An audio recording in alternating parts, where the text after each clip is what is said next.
Halo, bertemu kembali dengan saya Kurniadi Mobala. Video ini adalah video pertama dari rangkaian video tentang mekanika fluida. Pada video pertama ini kita akan membahas tentang apa itu fluida dan sifat-sifat fluida. Mari kita mulai. Nah, pada dasarnya mekanika fluida adalah ilmu yang mempelajari hubungan antara gaya, deformasi, perpindahan pada fluida.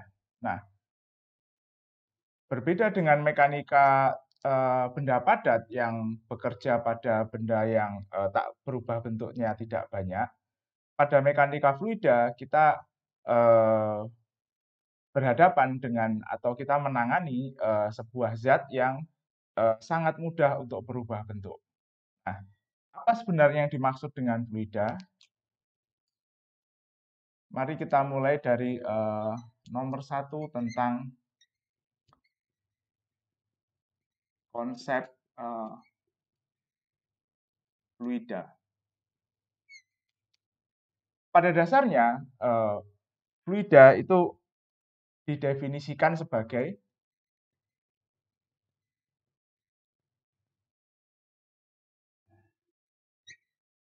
zat yang terdeformasi secara kontinu, okay, ketika mengalami tegangan geser. Okay. Jadi ada beberapa kata kunci di sini. Kata kunci yang pertama adalah terdeformasi, okay, secara kontinu. Okay. Lalu kemudian kata kunci yang kedua adalah tegangan geser. Oke. Nah, kita bahas dari kata kunci yang pertama yaitu deformasi. Keywords. Oke. Yang pertama adalah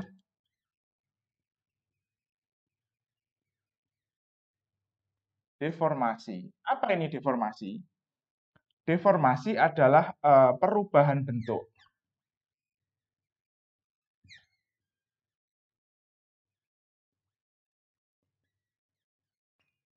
Oke. Lalu yang kedua, continue.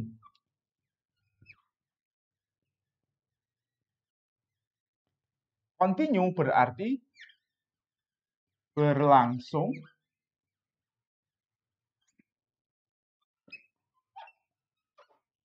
terus menerus. Oke. Nah, yang ketiga,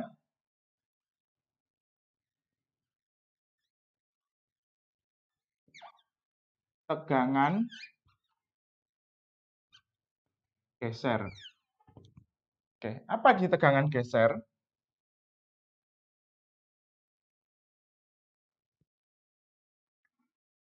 Tegangan geser adalah tegangan yang bekerja sejajar dengan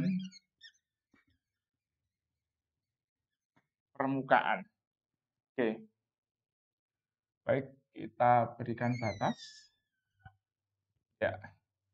Oke, jadi kalau kita lihat di sini, dari definisi ini, fluida adalah zat yang terdeformasi secara kontinu ketika mengalami tegangan geser. Definisi ini tidak berbicara tentang tipe zatnya, tapi dia berbicara tentang perilaku deformasi atau perubahan bentuk ketika zat itu mengalami tegangan. Jadi kita tidak peduli tentang zat ini secara molekular seperti apa, selama dia berperilaku yang sama dengan definisi ini ketika dia mengalami tegangan, maka dia termasuk ke dalam fluida. Oke. Jadi kita tidak meninjau ikatan antar molekulnya seperti apa, apakah itu eh, ikatannya kuat seperti zat padat atau ikatannya lebih longgar seperti zat cair atau gas, tetapi yang penting adalah dia terdeformasi secara kontinu ketika mengalami tegangan geser. Oke. Nah, mengapa proses deformasi secara kontinu ini penting? Karena proses deformasi secara kontinu inilah yang nanti kemudian kita amati eh, sebagai fenomena mengalir.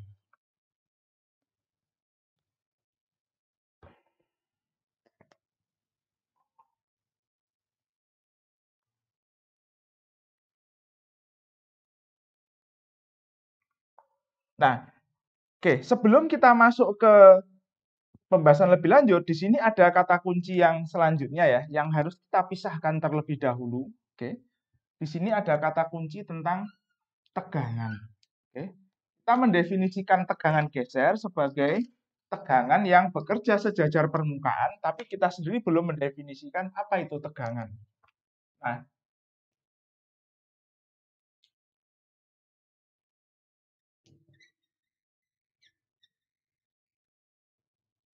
tegangan adalah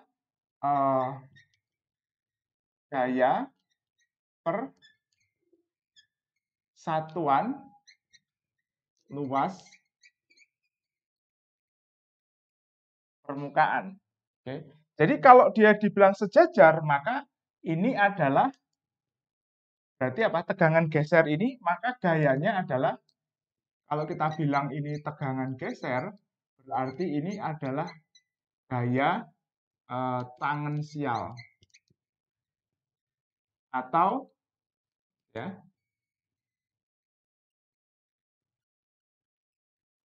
gaya geser.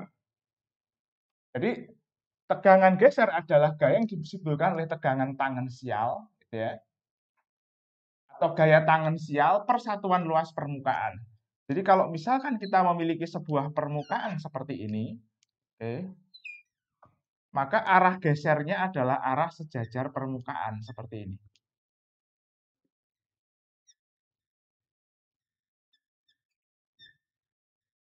Jadi gaya atau tegangan geser ini akan bekerja searah ini atau searah dengan sumbu ini. Nah, arah ke atas sendiri ini nanti kita namakan dengan arah normal. Oke. Dan ini akan tegangan yang searah dengan arah normal ini atau tegak lurus dengan bidang ini nanti kita sebut sebagai tegangan normal. Oke. Nah, mari kita masuk ke melihat perilaku deformasi dari beberapa tipe zat.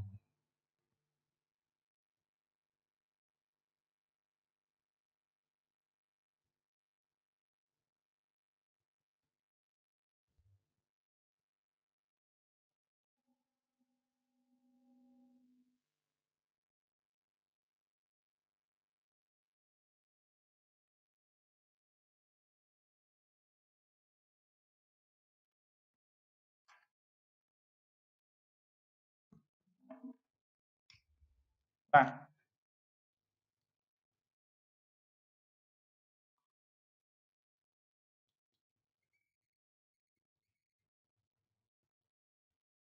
dari ilmu fisika dan ilmu material, kita memahami bahwa zat itu terbagi menjadi tiga, yaitu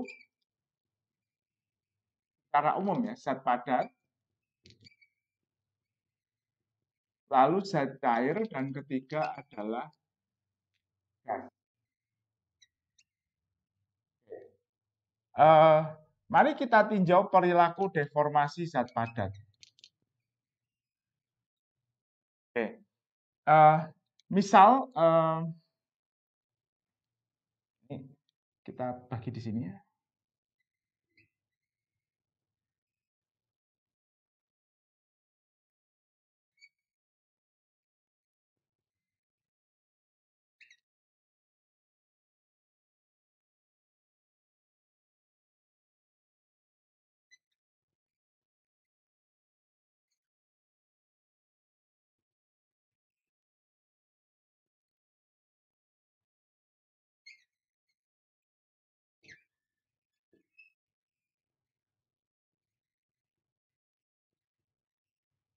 kita akan tinjau bagaimana keadaan zat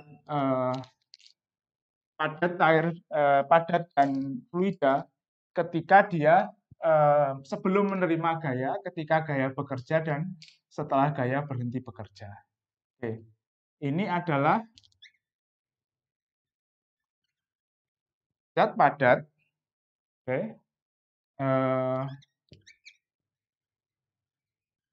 menerima gaya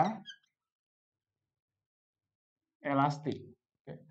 Nah, gaya elastik adalah gaya yang nilainya berada di bawah titik plastik. Titik plastik adalah gaya yang menimbulkan deformasi plastis atau deformasi permanen atau perubahan bentuk permanen.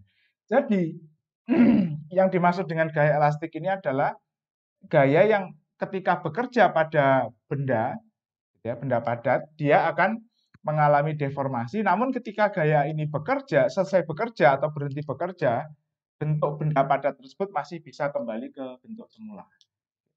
Misal kita punya sebuah elemen, ya, dari sebuah benda, katakanlah seperti itu, yang berbentuk persegi. Oke. Awalnya seperti ini. Lalu kemudian ketika gaya itu bekerja,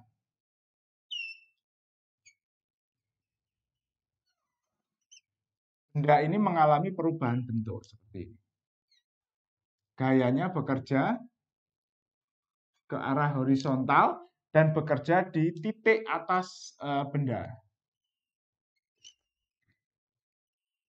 Oke, misal ini adalah FP. Ini adalah gaya tangan siang.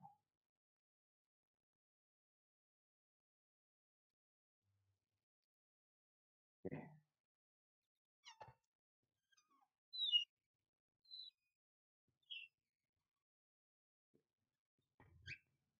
Setelah gaya ini berhenti bekerja, maka karena gayanya masih berada di wilayah elastik, maka benda ini bentuknya akan kembali seperti semula. Jadi kalau tadi terdeformasi seperti ini, ketika gayanya berhenti bekerja, dia akan kembali ke bentuk sebelumnya seperti ini, yaitu persegi. Oke. Nah, ketika zat padat ini menerima gaya elastik,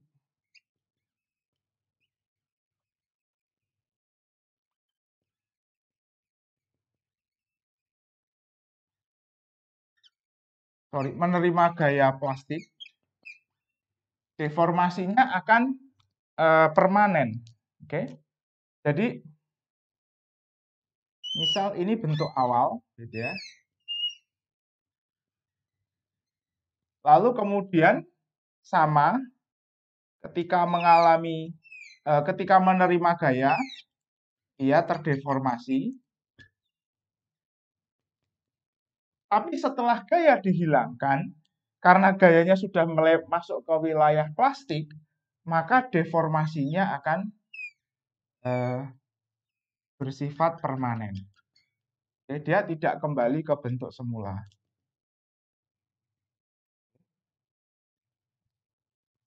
Nah, kalau kita amati, baik yang gayanya berada di wilayah elastik maupun plastik, deformasinya ini terbatas, gitu ya.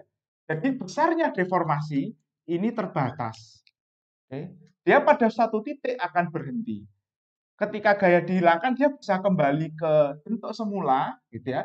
Atau dia terdeformasi lagi, kembali ke bentuk semula, atau dia berhenti di bentuk barunya seperti ini setelah dia menerima gaya. Namun yang jelas kedua fenomena di sini sama, bahwa besarnya deformasi atau perubahan bentuk ini terbatas. Nah, berbeda dengan fluida, oke.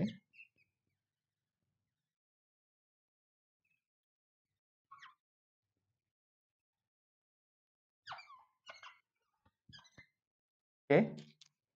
Nah, jika fluida, oke, katakanlah sebelum ini kita tinjau sebuah elemen fluida, begitu ya. Jadi ini bukanlah satu fluida yang utuh, tapi kita tinjau satu elemen, gitu ya, dari sebuah fluida yang besar yang kemudian terbatasi dengan baik, ketika dia mengalami gaya, oke, ini untuk mengilustrasikan perbedaannya. Oke, misal seperti ini ya, ini awalnya di sini, dia kemudian terdeformasi seperti ini, ketika mengalami gaya, meskipun nanti gayanya dihilangkan, oke,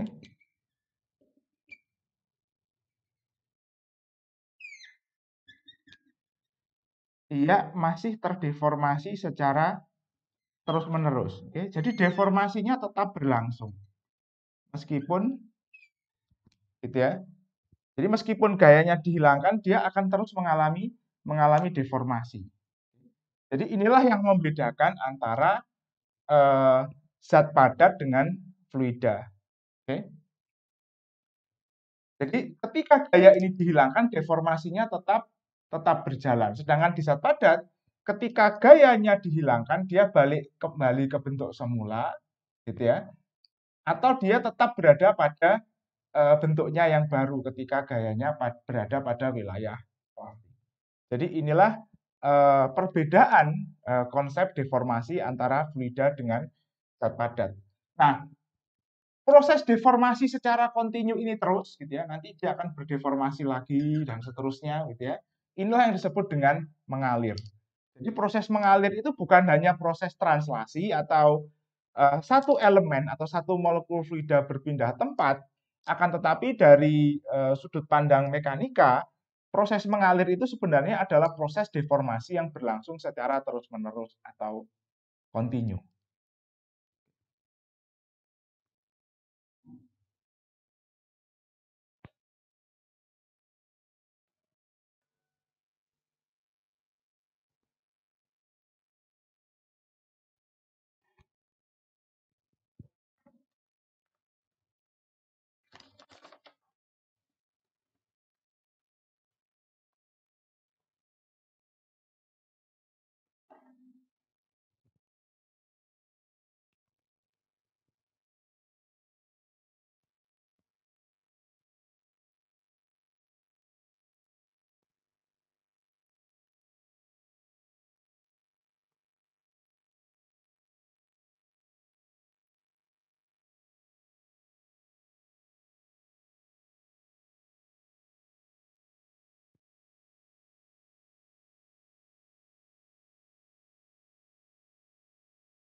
Mari kita lanjutkan dengan membahas tentang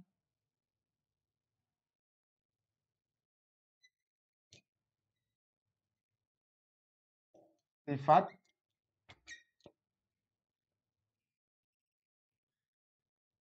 fluida. Oke. Nah, yang akan kita bahas di sini sebenarnya adalah jadi sifat-sifat fluida ini diwakili oleh besaran. Oke. Jadi yang kita bahas adalah besaran-besaran yang mewakili sifat atau keadaan fluida.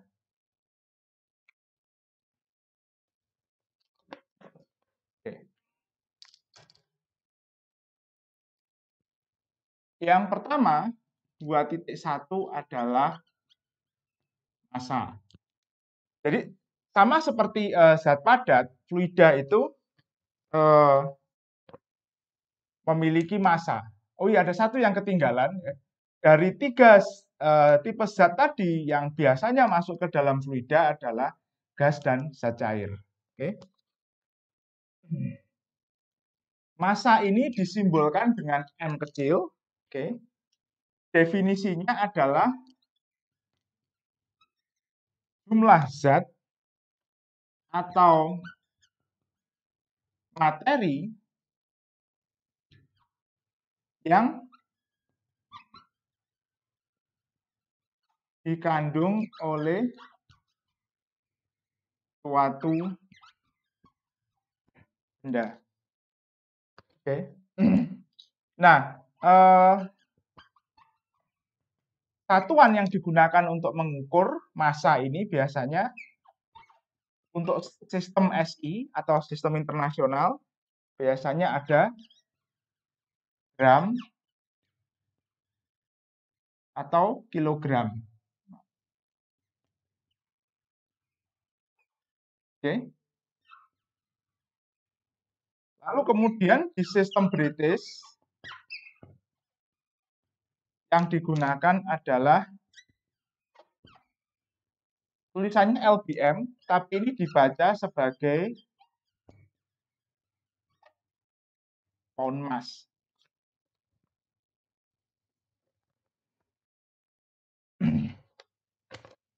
Oke.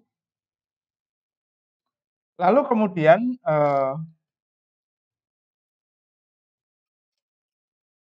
2.2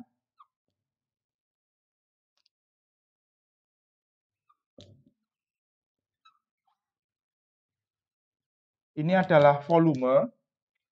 Oke. Simbolnya adalah V, ini ya, kita beri garis. Karena nanti simbol V yang tanpa garis akan kita gunakan sebagai simbol kecepatan. Singkatan dari velocity. Oke.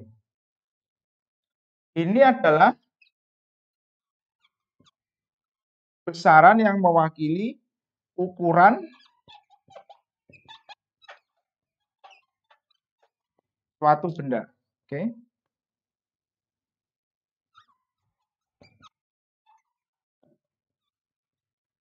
Satuan SI-nya untuk fluida kita sering gunakan liter, gitu ya.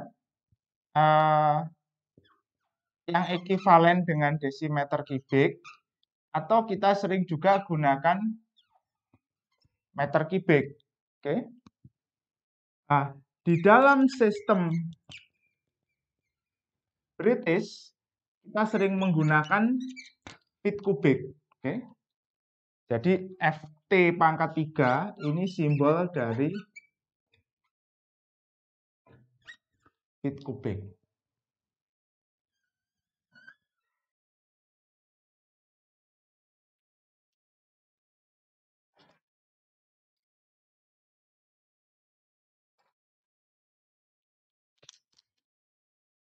Oke.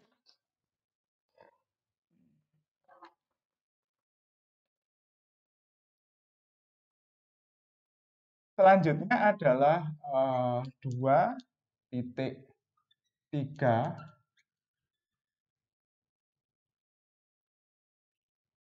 adalah massa jenis.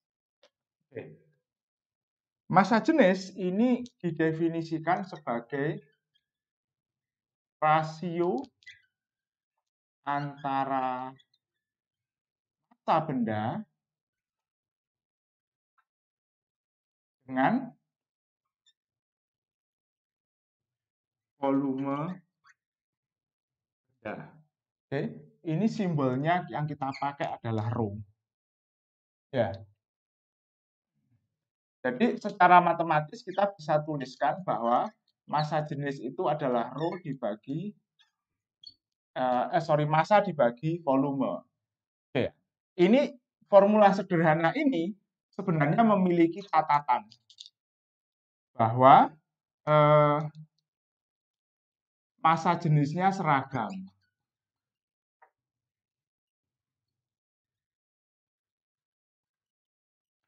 Oke. Nah, untuk benda yang misalkan berongga atau kemudian ternyata distribusi massanya itu tidak seragam, kita tidak bisa menggunakan formula seperti ini. Jadi kita harus menggunakan bentuk diferensialnya.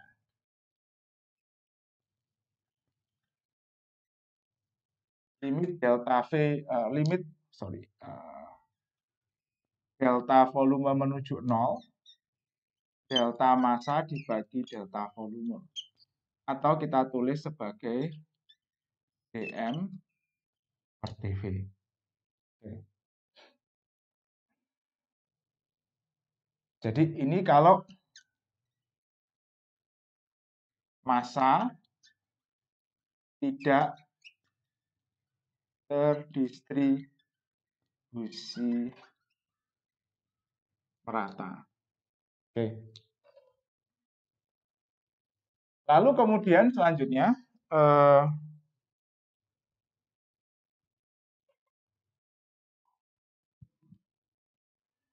baik, selanjutnya 2.4 ini adalah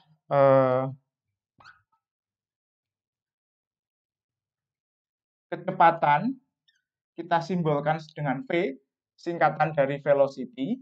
Oke ya. Ini kita definisikan sebagai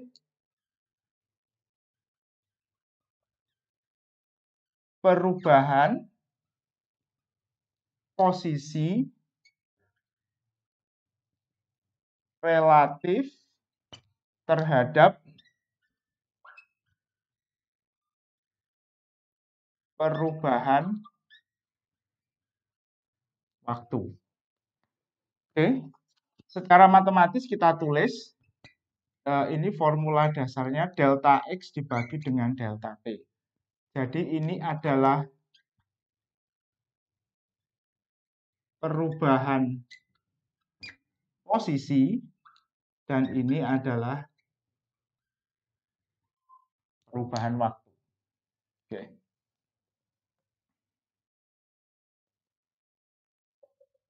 Ya, satuannya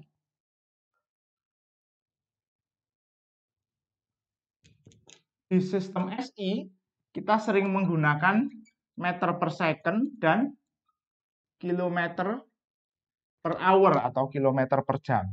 Oke. Nah, sedangkan di sistem British yang sering digunakan adalah tidak terlihat. Adalah feet per second. Oke.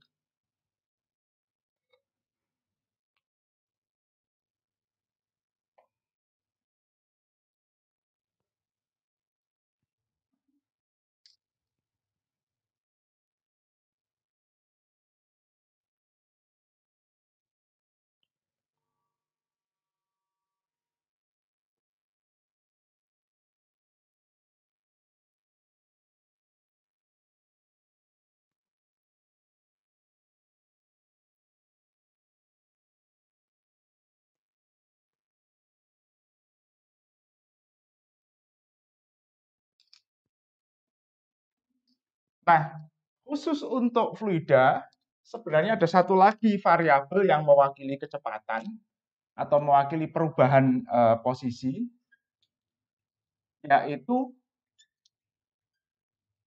speed atau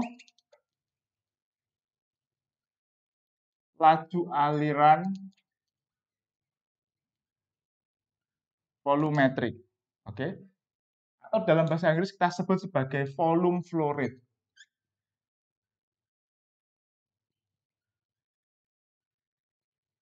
Oke.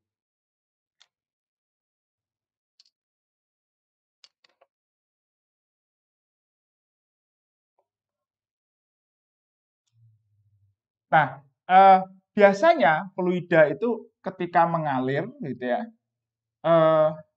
ini adalah kita simbolkan biasanya ya dengan Q. Okay.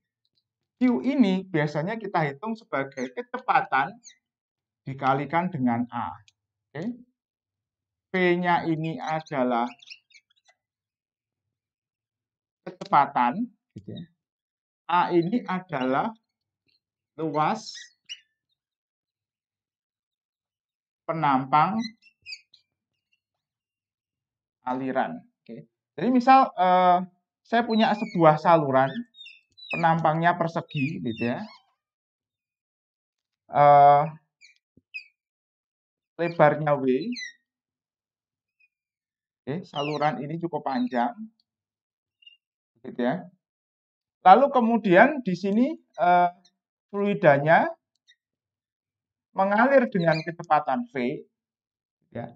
Sedangkan luas penampangnya A bisa kita hitung sebagai W kuadrat, maka I ini adalah kecepatan kali W kuadrat. Oke.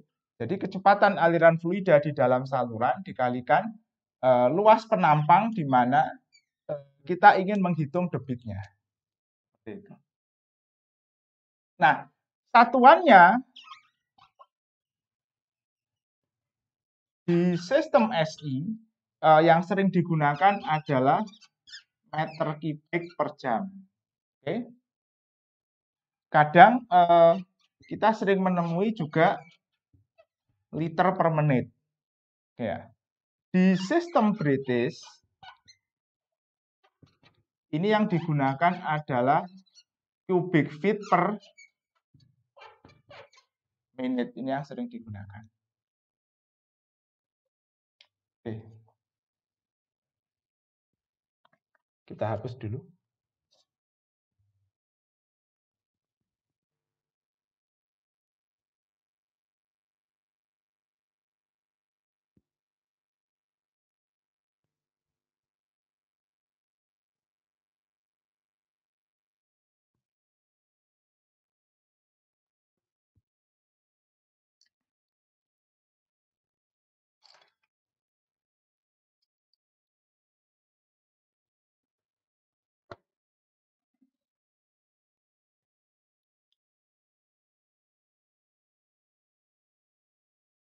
Saran selanjutnya adalah percepatan. Percepatan ini biasanya kita simbolkan dengan A kecil. Ini merupakan singkatan dari acceleration. Oke. Jadi percepatan ini kita definisikan sebagai perubahan kecepatan relatif terhadap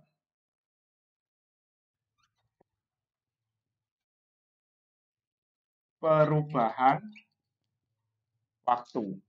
Oke. Jadi A ini sama dengan delta V. Delta ini merupakan simbol perubahan dibagi dengan delta T. Oke. Untuk satuan di dalam sistem SI, kita sering menggunakan meter per second kuadrat. Di dalam sistem British, yang sering digunakan adalah feet per second kuadrat. Oke.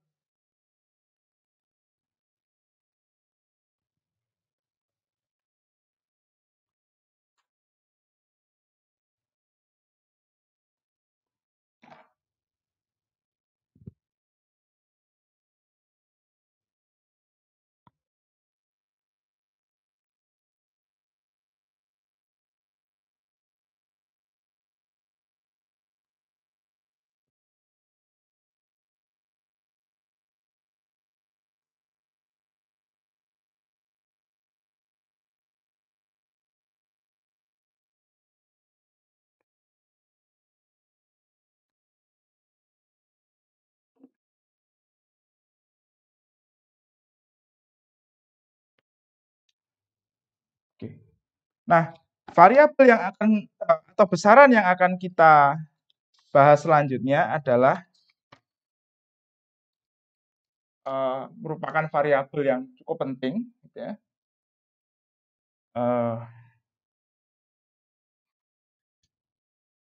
Yang akan saja kita bahas adalah daya dan berat. Oke. Nah, daya ini secara intuitif kita definisikan sebagai tarikan atau dorongan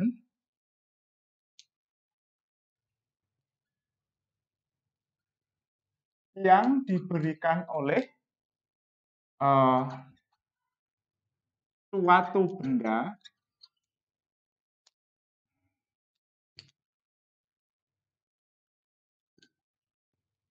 ke benda lain, ya, melalui kontak permukaan atau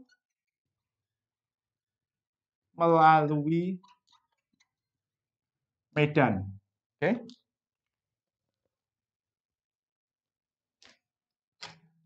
Nah, apabila melalui kontak permukaan, nanti yang terkena gaya adalah permukaan dari benda yang berkontak.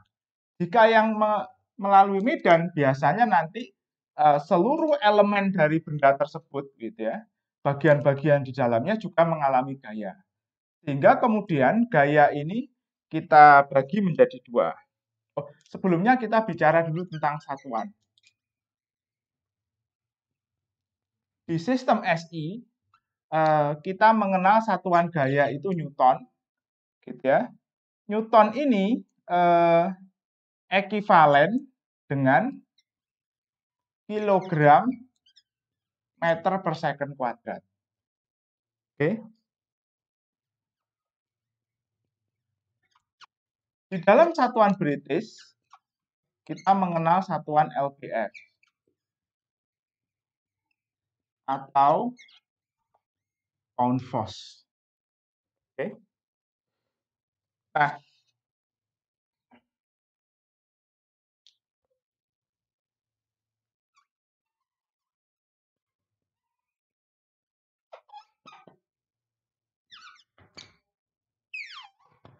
gaya terbagi dua. Yang pertama adalah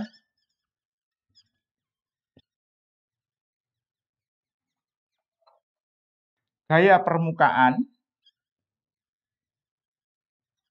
dan yang kedua adalah gaya badan. Oke.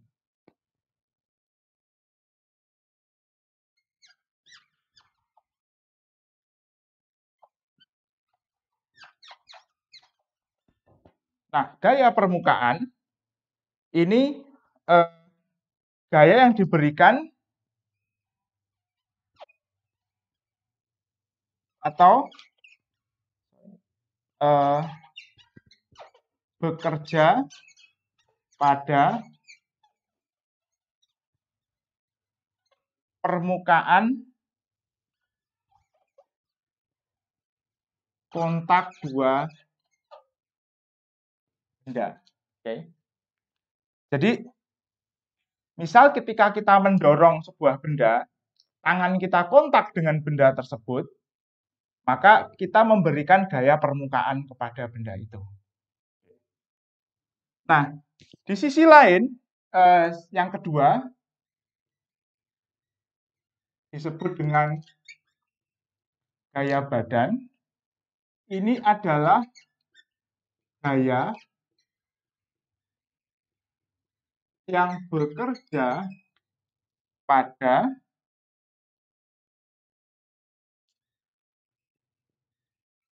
setiap elemen benda. Oke. Contoh, untuk gaya permukaan, misal gaya dorong. Oke. Misalkan gaya dorong ketika kita mendorong mobil, gitu ya, ketika kita mendorong sebuah gerobak dan lain-lain. Nah, yang menarik adalah contoh dari gaya badan. Yang pertama adalah gravitasi. Jadi, gaya gravitasi ini adalah gaya yang bekerja pada seluruh elemen dari benda. Oke, misalkan begini nih, kita sebagai manusia tidak terlepas dari gaya gravitasi dalam kehidupan kita sehari-hari. Kita selalu ditarik oleh gaya gravitasi bumi. Nah, gaya gravitasi bumi ini tidak hanya bekerja pada satu bagian dari badan kita, tapi dia bekerja pada seluruh elemen yang ada di dalam tubuh kita. Gitu ya. Kalau saja ada satu elemen yang tidak terkena gravitasi, maka elemen tersebut akan tidak akan stabil gitu, dia akan terangkat ke atas gitu. Dan ini mungkin tidak nyaman bagi diri kita. Oke, jadi kita bisa mempertahankan bentuk seperti ini gitu ya, dan bisa hidup dengan nyaman ini karena ada gaya gravitasi. Oke. Oke. Yang lain adalah gaya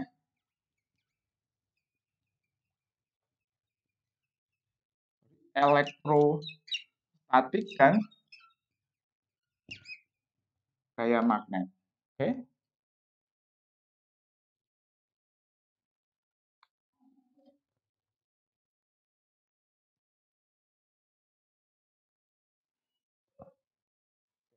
Nah, kita lanjutkan dengan membahas tentang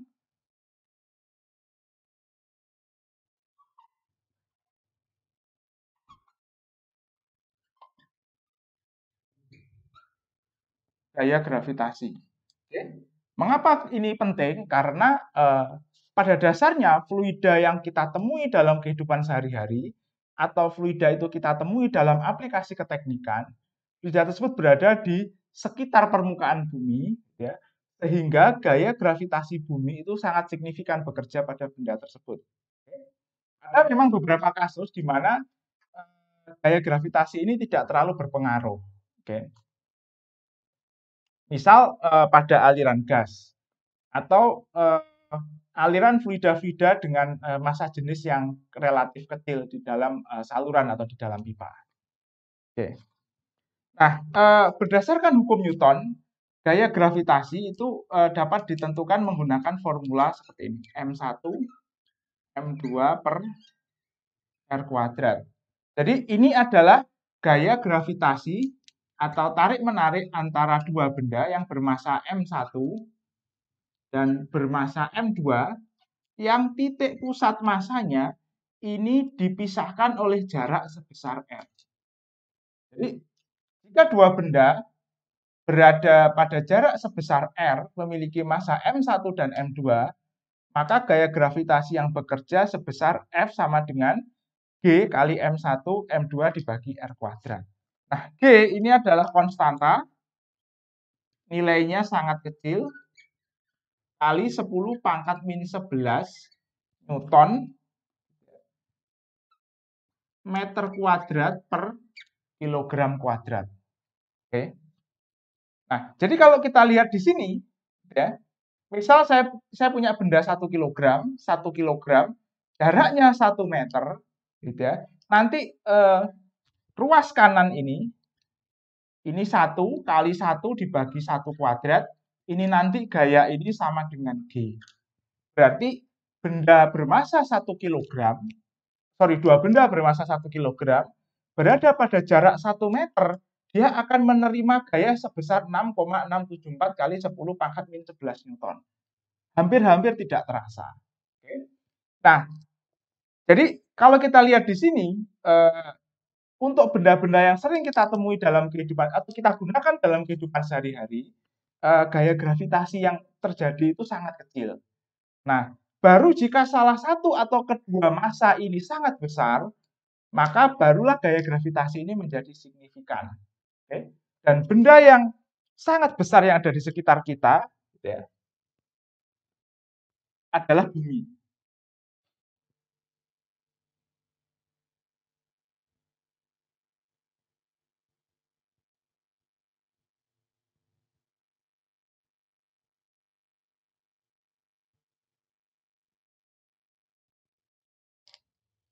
Oke. Jadi mari kita bahas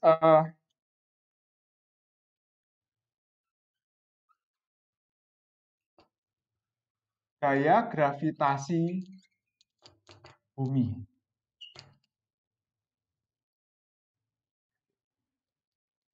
Jadi misal M besar ini adalah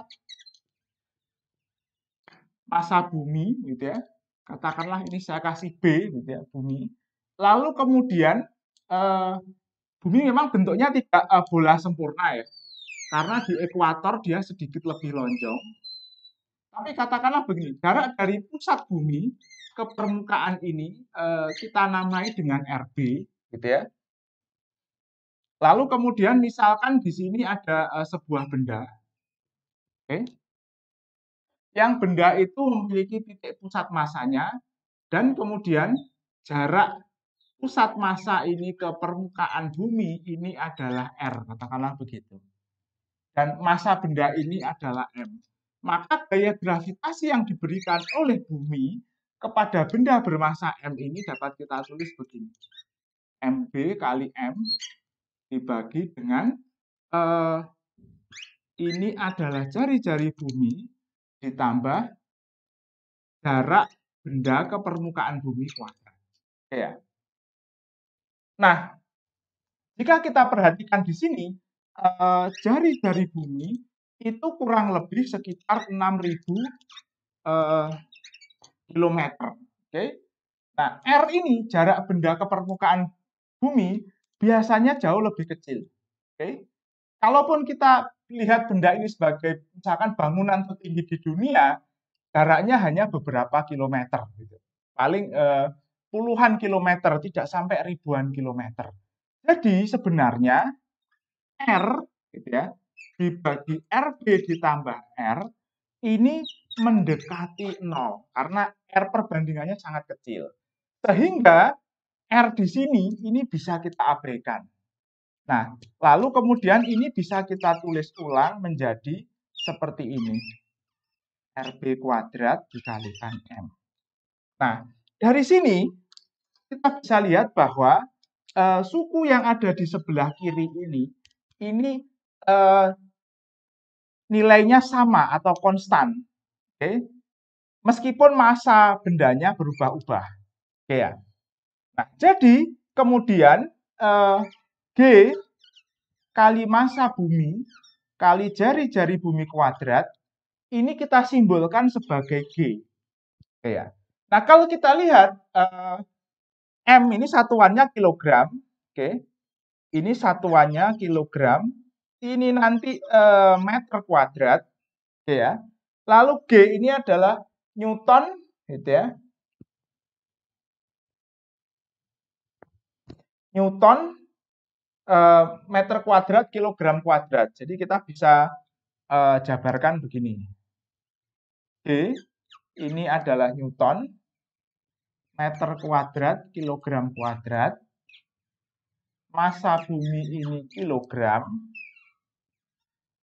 RB kuadrat ini nanti satuannya adalah meter kuadrat. Nah, kalau kita lihat ini nanti satuannya saling menghilangkan ya. Ini di atas, ini hilang, gitu ya. Ini dengan ini hilang. Jadi ini tinggal Newton per kilogram. Nah, Newton sendiri adalah kilogram meter per second kuadrat dibagi kilogram. Yang tersisa adalah meter per second kuadrat. Nah, satuan meter per second kuadrat ini sama dengan satuan percepatan. Sehingga G ini kemudian disebut sebagai percepatan gravitasi. Oke. Nah, G kita tulis di atas.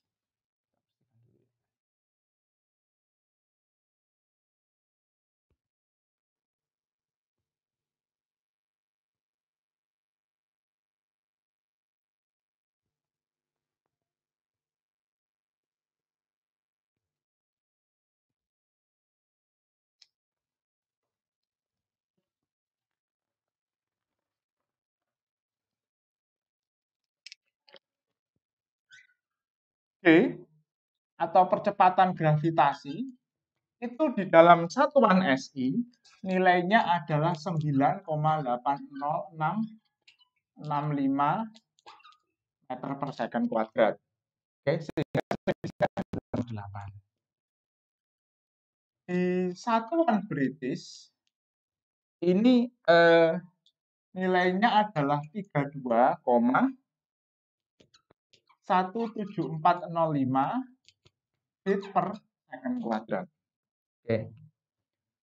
Nah, jadi karena kita sering menemui gaya gravitasi yang diterima oleh sebuah benda karena massa bumi ini, maka gaya ini sering kita namakan sebagai gaya berat.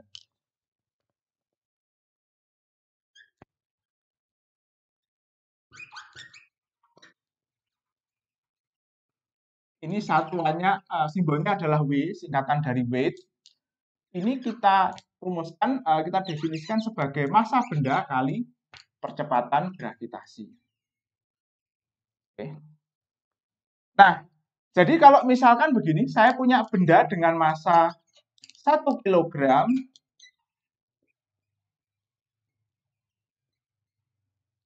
dia akan memiliki gaya berat sebesar 1 kali G, yaitu 9,80665 Newton. Oke. Ini untuk satuan SI ya. Oke. Nah, satuan British itu sedikit berbeda. Jadi di dalam satuan British itu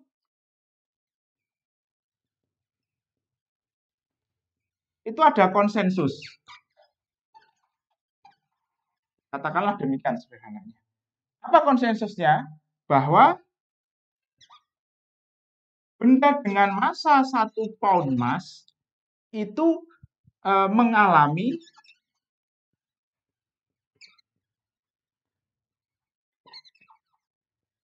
gaya gravitasi sebesar 1 pound force. Oke. Nah, kalau kita masukkan ke sini 1 pound mass, lalu kemudian percepatannya 32, ini tidak akan menghasilkan 1 pound force. Oke. Angkanya saja tidak 1. Maka kemudian di dalam satuan British, gaya berat itu dirumuskan sedikit berbeda, yaitu dirumuskan sebagai W sama dengan M G per GC.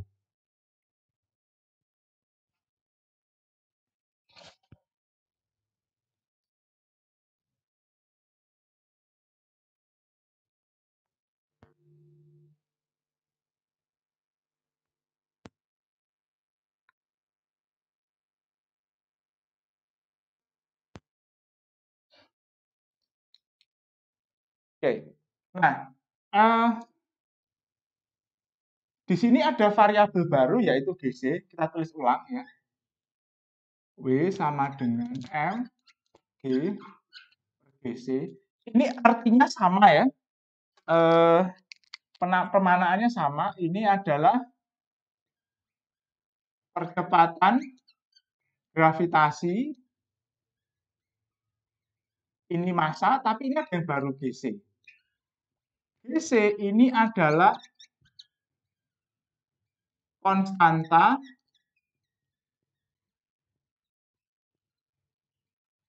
proporsionalitas, okay?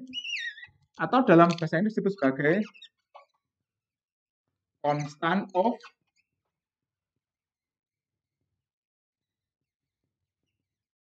proportionality.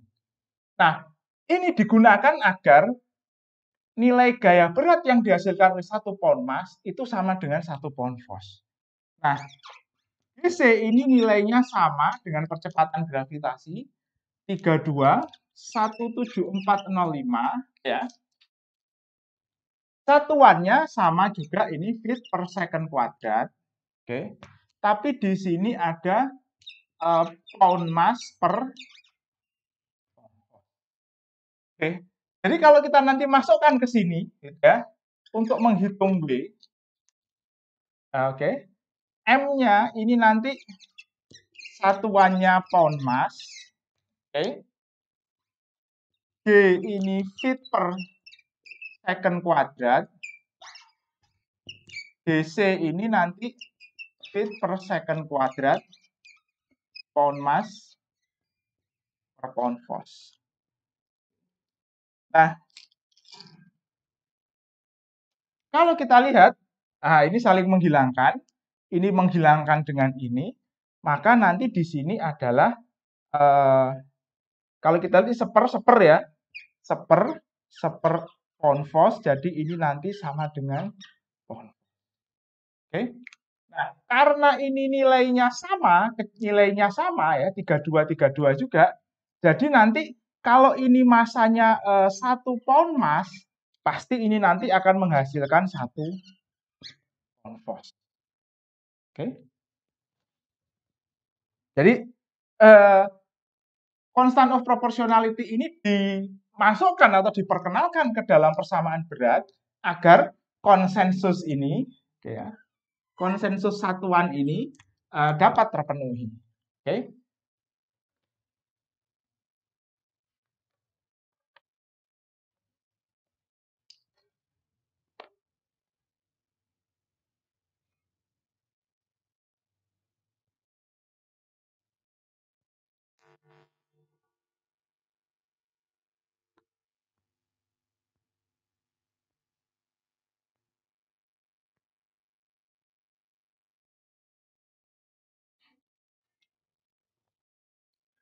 Nah, besaran selanjutnya yang sering kita gunakan adalah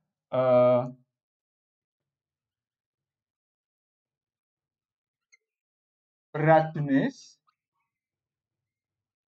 atau specific weight. Simbolnya adalah gamma. Oke. Nah, dia didefinisikan sebagai rasio antara berat benda dengan volume benda. Oke. Nah, secara matematis kita bisa tulis seperti ini. Ini W dibagi dengan P. Oke.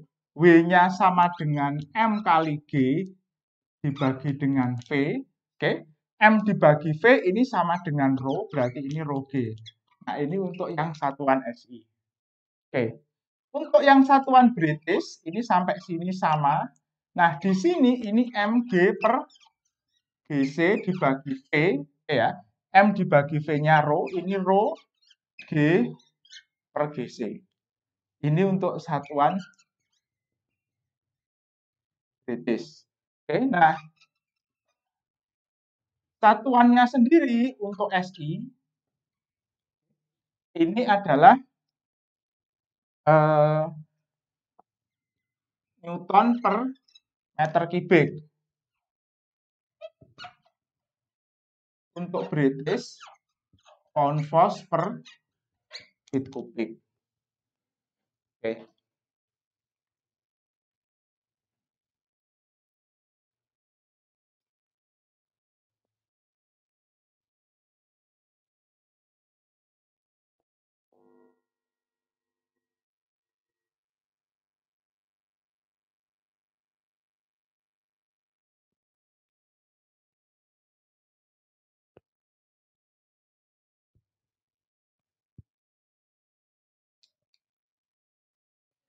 Oke, kita lanjutkan. Yang ke-8 ini adalah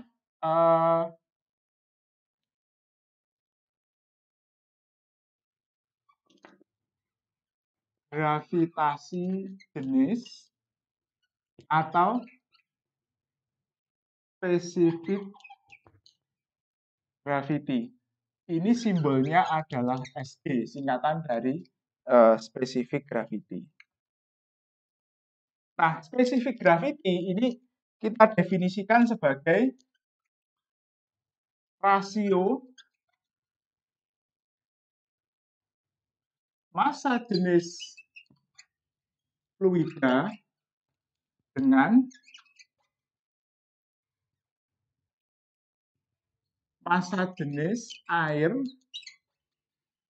pada 4 derajat Celcius. Oke. Nah, massa jenis air pada 4 derajat Celcius ini sekitar 1000 kg per meter kubik. Oke. Jadi ini nanti memudahkan perhitungan. Nah, berarti apa? SG ini adalah rho dibagi rho H2O pada 4 derajat Celcius. Oke.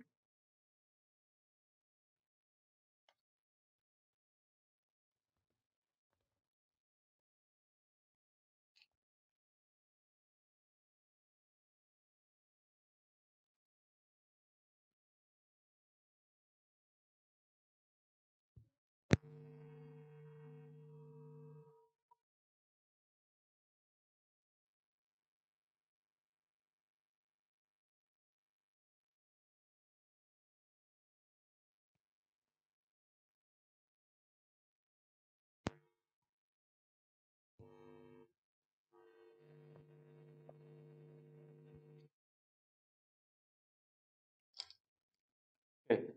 Selanjutnya kita akan membahas tentang tegangan dan tekanan. Oke. Nah, tegangan sudah kita singgung tadi, gitu ya.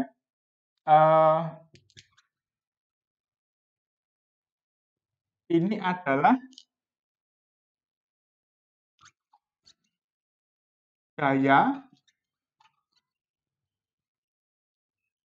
persatuan luas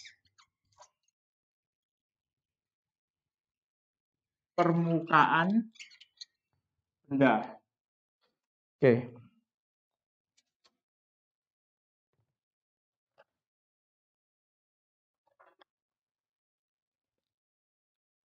Sebenarnya ini tidak ada bendanya.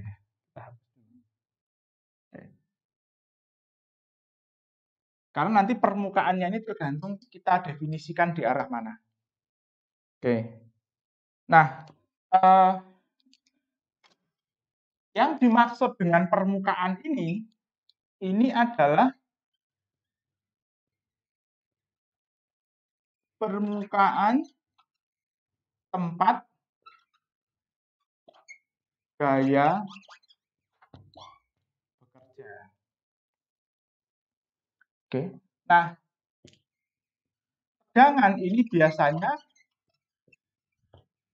mewakili gaya dalam yang bekerja pada suatu benda. Apa yang dimaksud dengan gaya dalam? Jadi, misal begini, kita akan gunakan benda padat untuk ilustrasi. Saya punya sebuah batang, gitu ya, yang ditumpu di dinding seperti ini, atau diklem, lalu diberikan gaya. Oke. Sesuai dengan yang kita pelajari tadi, maka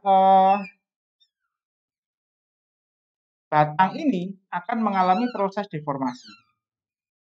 Dia akan berubah bentuk seperti ini. Nah, kalau kita lihat gaya ini hanya bekerja di ujung, gitu ya. Tapi kemudian seluruh benda ini mengalami deformasi.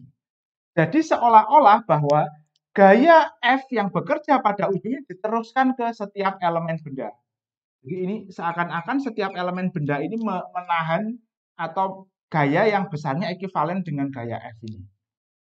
Nah, jadi kalau kita lihat di sini, gitu ya, di dalam benda ini kita potong, misalkan begini nih, ini kita potong, gitu ya, kita potong, gitu ya, ini ke sana, oke. Nanti di sini akan ada gaya yang bekerja, oke. Nah, besarnya gaya ini sama dengan tegangan kali luas penampang yang ada di sini. Jadi seperti itu. Yang dimaksud dengan gaya dalam itu seperti itu. Nah, di satuan SI, tegangan ini satuannya Pascal, gitu ya. Pascal ini adalah Newton per meter persegi. Untuk yang cukup besar nanti ada megapascal, ada gigapascal. Di dalam satuan British yang digunakan adalah pound force per square inch. Ini kita singkat kadang dengan PSI. Nanti kalau cukup besar ada KPSI atau kilo PSI, kilo pound per square inch dan seterusnya. Ini kilo gitu ya. Nah, seperti yang kita singgung tadi,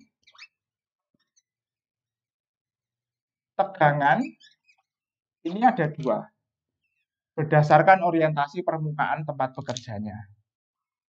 Yang pertama adalah tegangan normal, yang kedua adalah tegangan geser. Nah, ini biasanya disimbolkan sigma, ini bekerja tegak lurus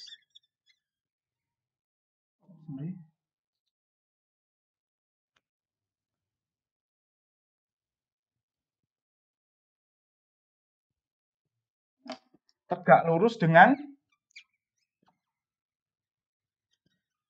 permukaan. Sedangkan ini simbolnya tau, ini sejajar dengan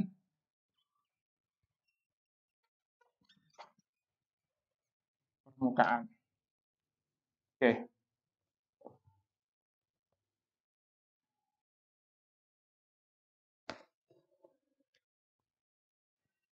Nah, karena permukaan benda atau suatu permukaan itu adalah objek dua dimensi, jadi pada suatu permukaan ini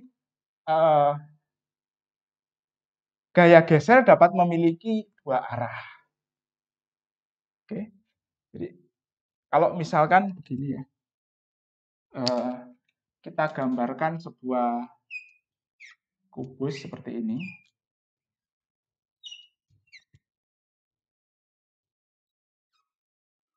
Oke, nah di sisi atas ini hanya ada satu arah normal. Di sisi samping juga hanya ada satu arah normal. Di sisi depan ini juga hanya ada satu arah normal. Oke, ya kita lihat.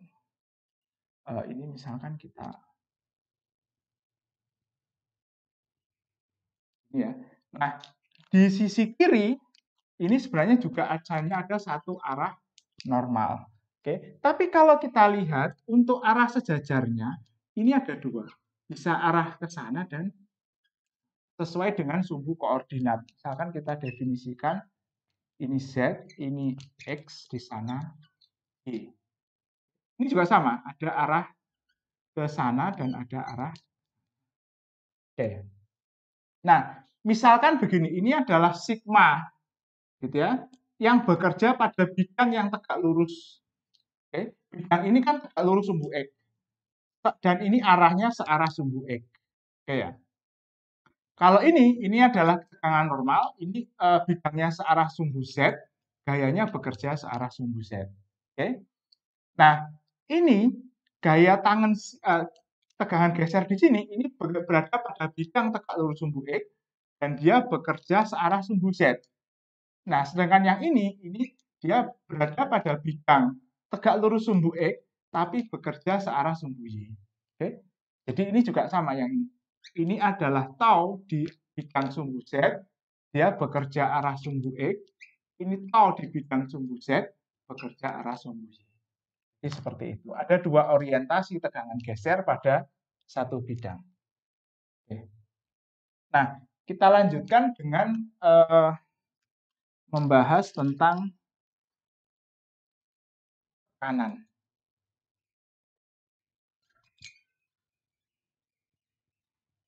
Oke. Ini simbolnya P, singkatan dari pressure. Tekanan adalah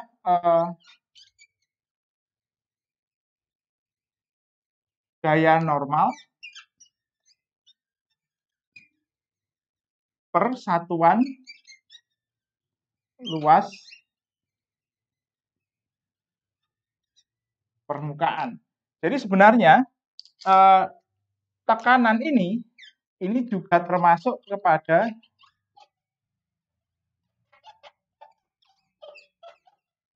tegangan normal. Oke. Tapi istilahnya dibedakan karena biasanya tekanan ini dikerjakan oleh dua benda yang saling berkontak atau dikerjakan oleh dua benda yang berbeda. Sedangkan tegangan ini untuk gaya yang dikerjakan oleh satu elemen benda terhadap elemen lain yang berkontak dengannya. Jadi masih dalam, kalau tegangan kita bicaranya konteksnya masih dalam satu benda. Kalau tekanan ini kita biasanya bicara dalam konteks dua benda yang berkontak atau dua benda yang saling memberikan gaya. Oke.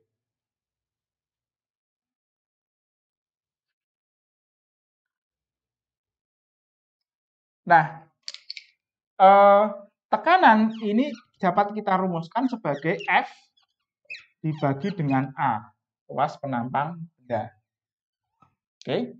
Nah, ilustrasinya kurang lebih seperti ini.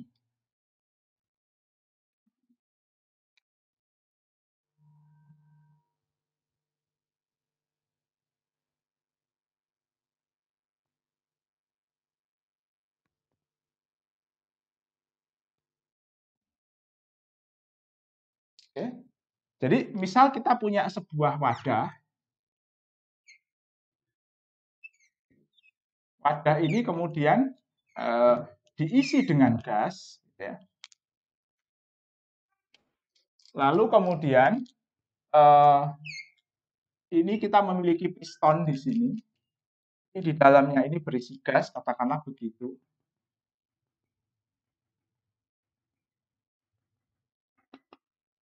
Nah, lalu piston ini diberikan gaya ke bawah sebesar F. Oke.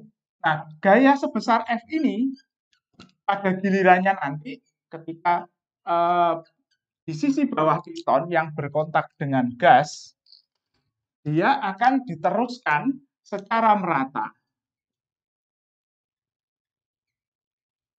Nah, jadi misalkan piston ini luas penampangnya A, gayanya ini adalah Fn, maka tekanan ini nanti akan dirasakan oleh gas ini sebesar Fn bagi A. Jadi seperti itu.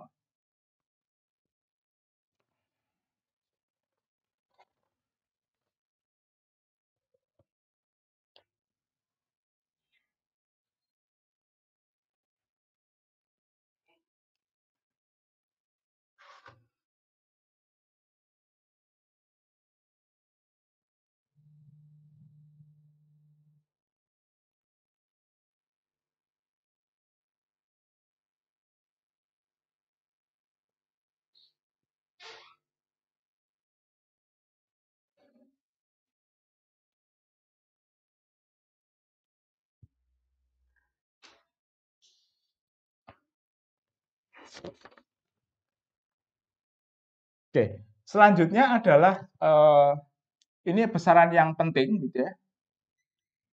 Kita akan membahas tentang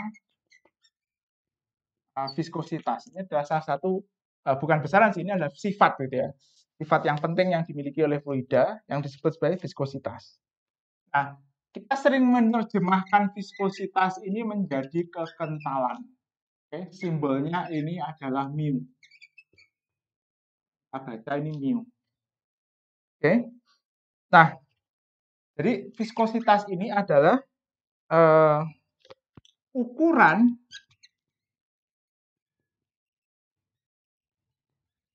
fluiditas.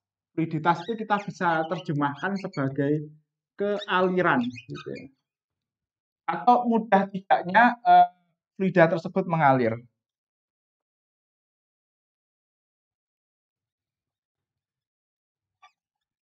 Oke. Jadi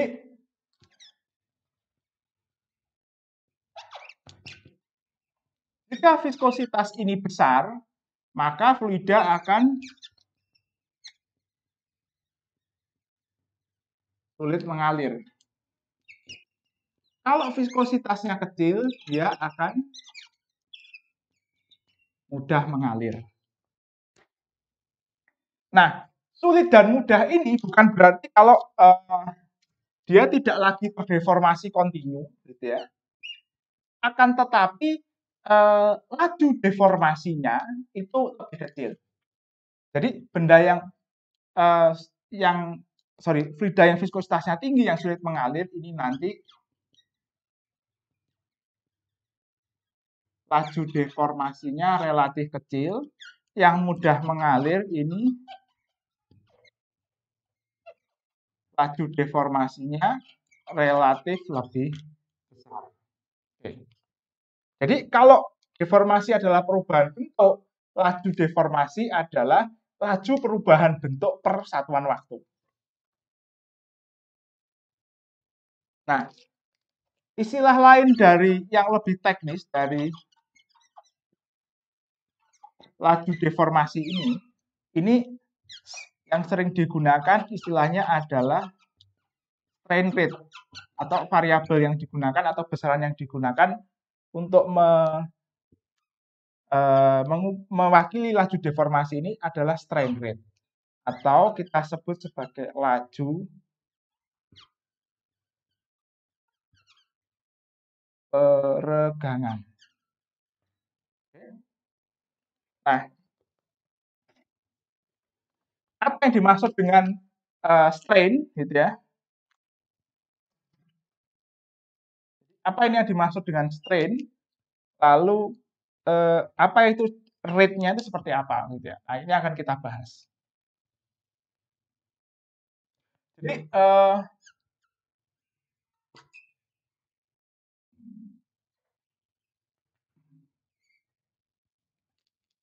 regangan itu kita definisikan sebagai rasio, gitu ya, jarak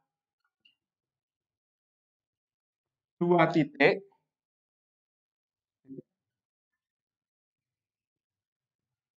dalam badan benda, gitu ya,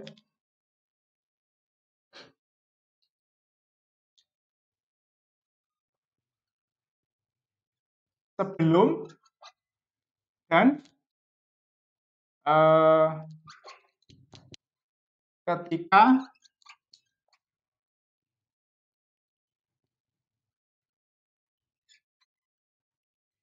mengalami tegangan. Oke. Jadi sebagai contoh kita ambil begini. Misal kita ambil lagi sebuah elemen persegi, gitu ya, di tumpu bawahnya. Kemudian elemen ini mengalami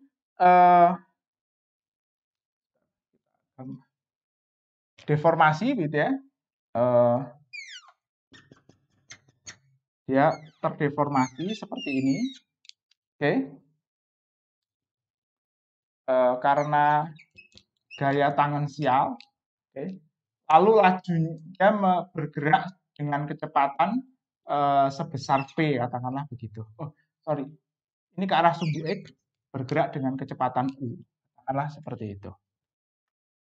Nah, kalau kita lihat, oke, ini bentuk awalnya seperti ini. Oke. Nah, sudut yang terbentuk ini misalkan d theta, gitu ya. Ini sudut ini. Ini adalah delta theta. Oke. Perubahan jaraknya ini, oke. Oh, misal begini nih. Ini adalah delta x, gitu ya. Lalu jarak yang baru ini misalkan delta x aksen, gitu ya. Jadi ini delta x aksen karena sudah berubah. Oke. Lalu tingginya ini konstan, ini misalkan delta y, gitu. Nah, regangan ini disimbolkan sebagai epsilon. Nah, epsilon ini adalah rasio antara delta x aksen dikurangi delta x dibagi dengan delta x. Oke. Jadi ini awalnya delta x, ini delta y. Nah, karena ini persegi, delta x sama dengan delta y, ini bisa kita ganti menjadi seperti ini. Delta x aksen dikurangi delta x dibagi delta y. Nah, misalkan begini nih. Delta x aksen dikurangi delta x ini, beda antara lebar awal dengan lebar setelah deformasi, kita simbolkan sebagai delta L, katakanlah seperti itu.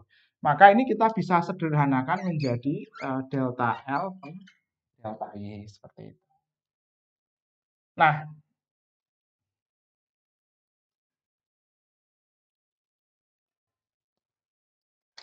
oke, kita bersihkan terlebih dahulu.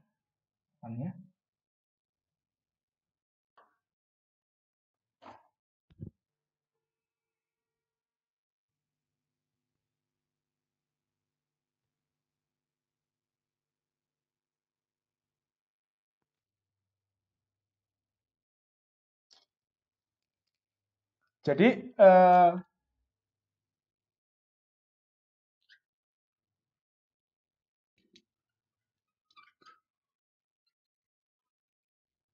laju peregangan atau strain rate ini kita simbolkan sebagai epsilon dot gitu ya. Ini merupakan perubahan regangan terhadap perubahan waktu. Oke, nah ini bisa kita masukkan definisi tadi, ini delta L dibagi delta Y per delta T. Oke, nah ini bisa kita ubah sedikit gitu ya, delta Y-nya kita keluarkan. Jadi ini adalah delta L, delta T dibagi delta Y. Nah, kalau kita lihat delta L per delta T, ini adalah laju perubahan panjang ini, gitu ya. Kan ini beda panjang awal dengan panjang setelah deformasi. Kalau ini dibagi dengan delta T, ini adalah laju perubahan posisi atau panjang per waktu. Ini sama dengan U. Oke, jadi ini laju peregangan ini adalah delta U per delta Y. Nah, ini disebut sebagai gradien kecepatan. Oke. Nah, untuk elemen yang sangat kecil, ini bisa kita tulis sebagai dE per dt. Ini limit delta Y menuju 0, delta U per delta Y, atau dU per. Jadi ini ya yang dimaksud dengan laju peregangan. Oke.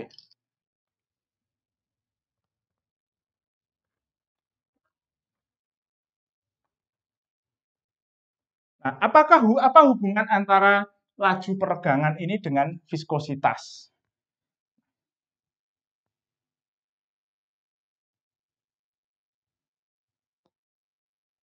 Ini akan kita bahas selanjutnya. Oke, jadi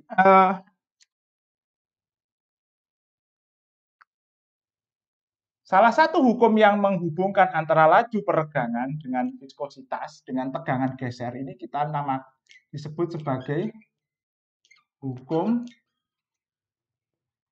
viskositas Newton. Oke. Hubungannya adalah begini, tegangan geser itu sama dengan viskositas, oke, dikalikan dengan laju peregangan atau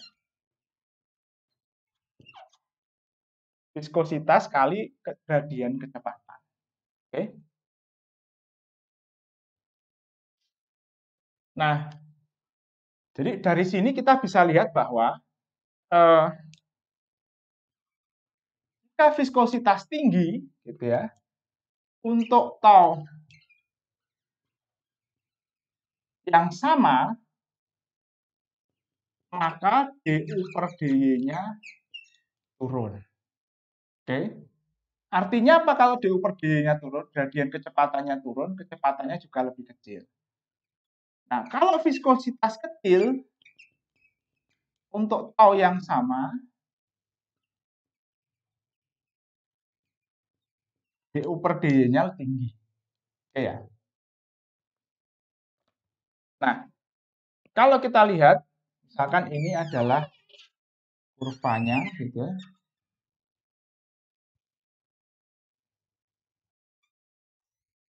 Oke. Ini tau. ini DU per DY. Jadi kalau viskositasnya tinggi seperti ini. Ini contohnya misalkan crude oil.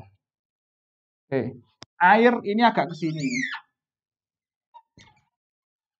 Water. Oke. Lalu kemudian udara di sini. Viskositasnya lebih rendah. Nah, kalau kita lihat kita misalkan tarik garis tegangan geser sama. Oke. Jadi ini nanti DU per D-nya di sini, ini DU per D-nya di sini, ini DU per D-nya di sana. Jadi kalau viskositasnya makin kecil, maka DU per D-nya makin besar. Nah, viskositasnya itu adalah kemiringan dari garis ini. Jadi tangen dari sudut ini, atau gradien dari garis ini. Nah, kalau kita lihat, karena ini persamaannya merupakan persamaan linear, maka kurvanya juga lurus. Tapi tidak semua fluida itu memenuhi hukum viskositas Newton. Jadi ada fluida-fluida yang tidak memenuhi hukum yang sifatnya berbeda dengan hukum viskositas Newton. Jadi fluida yang memenuhi hukum viskositas Newton ini sering kita sebut sebagai fluida Newtonian. Dan sebagian besar fluida yang kita temui di alam dan dalam kehidupan sehari-hari itu masuk ke dalam kategori Newtonian. Nah, ada fluida yang kita sebut sebagai non-Newtonian.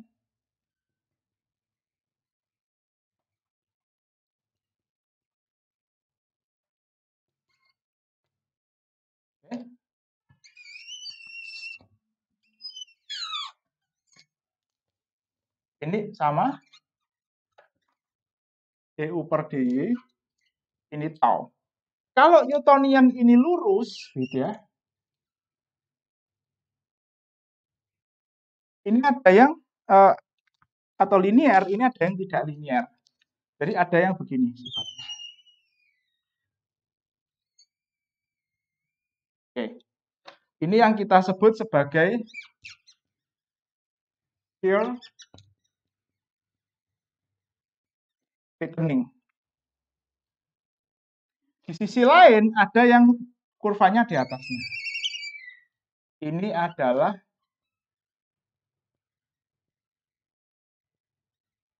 shear thinning. Oke. Lalu ada juga yang berbeda, dia tidak bergerak sampai tegangan ini mencapai nilai tertentu baru kemudian dia bergerak. Ini adalah yield. Oke. Nah, ini yang disebut dengan Bingham plastik. Oke. Nah, apa perbedaannya? Oke. Nah, kalau ini hubungannya linear. Nah, kalau kita lihat di sini di shear thickening ini dengan bertambahnya DU per DY, tegangan gesernya makin besar. Jadi dia makin dengan besarnya deformasi, laju deformasi, dia makin tegangannya makin besar. Artinya semakin dia didorong, dia semakin sulit mengalir. Shear thinning di sisi lain, kalau kita lihat kurvanya seperti ini, ya. Jadi semakin didorong, dia semakin mudah mengalir karena ini semakin landai, viskositasnya makin kecil. Ini makin naik, viskositasnya makin besar. Oke. Sementara Bingham plastik dia tidak bergerak sampai yieldnya itu mencapai titik tertentu. Kemudian setelah ini dia bergerak mengalir seperti fluida. Nah, apa contohnya Bingham plastik ini? Contohnya misalkan pasta gigi, gitu ya. Atau kemudian mayones atau salep, gitu ya. Kalau kita lihat pasta gigi ini tidak akan mengalir keluar, gitu ya. Kalau kita tidak memberikan gaya secara spesifik, gitu. Kalau kita diamkan dia tidak bergerak. Tapi begitu kita memberikan gaya dan gaya itu melebihi nilai tertentu, dia akan mengalir seperti fluida. Oke. Nah, shear thinning ini contohnya adalah cat atau larutan polimer. Shear thickening ini misalkan adonan tepung, gitu, adonan kue gitu ya. Ini shear thickening. Misalkan juga ini campuran pasir dengan air. Oke, ini video tentang pengertian fluida dan sifat-sifat fluida. Materi kita selesai. Sampai berjumpa lagi di video selanjutnya.